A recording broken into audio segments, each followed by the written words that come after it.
अस्सलामु अलैकुम वरहमतुल्लाहि वबरकातुह। वालेकुमुस्सलाम वरहमतुल्लाहि वबरकातुह। बाबा जान, मेरा नाम डॉक्टर कामरान है। एक सवाल आपकी बारगाह में अर्ज़ करता हूँ। एक शख्स जो कि माली तौर पर मजबूत है और मजबूत होने पर उसने 4 शादियाँ कर लीं, अब कुछ अरसे के बाद वो माली तौर पर कमज़ोर होने पर अपनी चारों बीवियों का खर्चा पूरा कर नहीं पा रहा। इस सिलसिले में शरीयत क्या कहती है? खाली माल हो तो 4 कर डाले, चाहे हंगामे हो, हड़तालें हो, एहतजाज हो। मेरे भाई, माल शर्त नहीं है, सिर्फ नान नफके तो खैर चारों के वाजिब हो जाएंगे, इसके लिए कुछ ना कुछ पैसा तो चाहिए, लेकिन और भी कई हुकूक हैं। और इसका पूरा चैप्टर जो है ना, ये बाहर शरीयत में पढ़ेंगे ना तो दूसरी शादी का सोचेगा भी नहीं।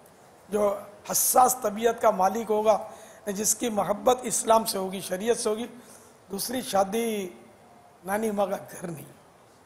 दो को एक तो रखना, दुनियावी मसाइल का अंबार जो पहली थी उसने ठीक ठाक एहतजाजी कार्रवाइयाँ करनी है, उसके ख़ानदान ने ठीक ठाक झंडे चढ़ाने, आपके ग़ीबतों का, चुगलियों का, बदगुमानियों का, और न जाने कौन कौन से गुनाहों का दरवाज़ा खुलना है आजकल के दौर में। दूसरी शादी कोई खेल थोड़ी है। फिर भी दूसरी शादी किसी ने कर ली, अब जो शरई हुकूक इसके बहुत हार्ड है, आसान नहीं है, इनको निभाना हर आदमी का काम नहीं है।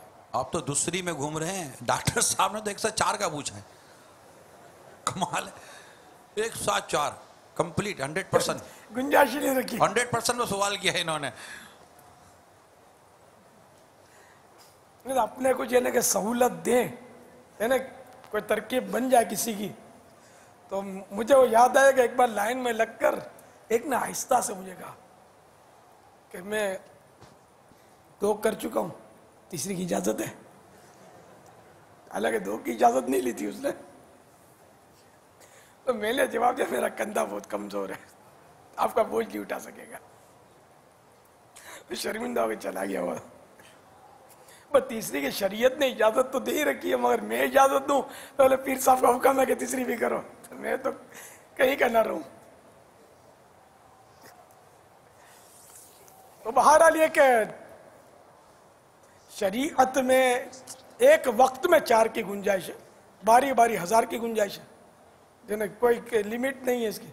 लेकिन वही हुकूक इसके बहुत सख्त हैं। बाहर शरीयत में के 7वें हिस्से में बारी के दिन मुकर्रर करना, गालिबन इस उन्वान के तहत वो एक बाब है जिसमें मसाइल लिखे हुए, तो वो पढ़ लीजिए आप। मेरे आका आला हज़रत रहमतुल्लाह तआला अलैह मदीने तैयबा हाजिर हुए। उलमा ने बहुत ही शफ़क़तें फरमाई, बहुत शफ़क़तें फरमाई, बड़े बड़े उलमा ने। एक बुज़ुर्ग ने हज़रत आला हज़रत को मशवरा दिया कि हज़रत आप अगर तैयार होते हो तो इधर भी एक शादी आपकी हम करवा दें।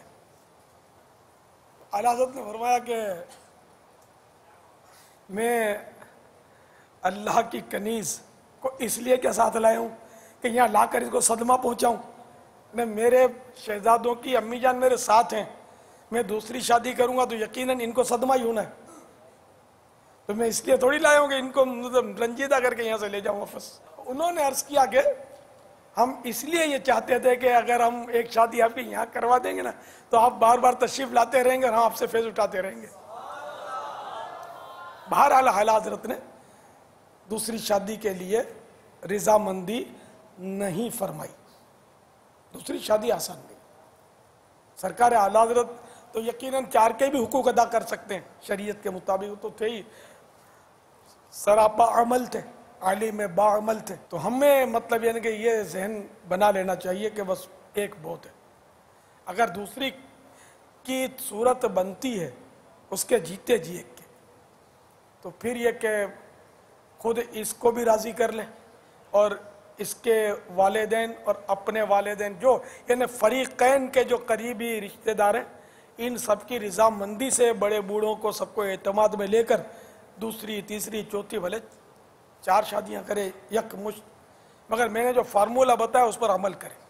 और साथ में हुकूक का लिहाज तो करना ही होगा, पहले हुकूक पढ़ ले फिर आगे कदम उठाए और वही फ़रीक़ैन की रज़ामंदी से सीढ़ियां चढ़ते जाइए। वल्लाहु तआला अअलम व रसूलुहु अअलम अज़्ज़ा व जल्ला व सल्लल्लाहु तआला अलैहि व आलिहि वसल्लम। सल्लु अलल हबीब सल्लल्लाहु तआला अला मुहम्मद। सल्लु अलल हबीब सल्लल्लाहु तआला अला मुहम्मद। मुझे अपनी और सारी दुनिया के लोगों की इस्लाह की कोशिश करनी है इंशाअल्लाह।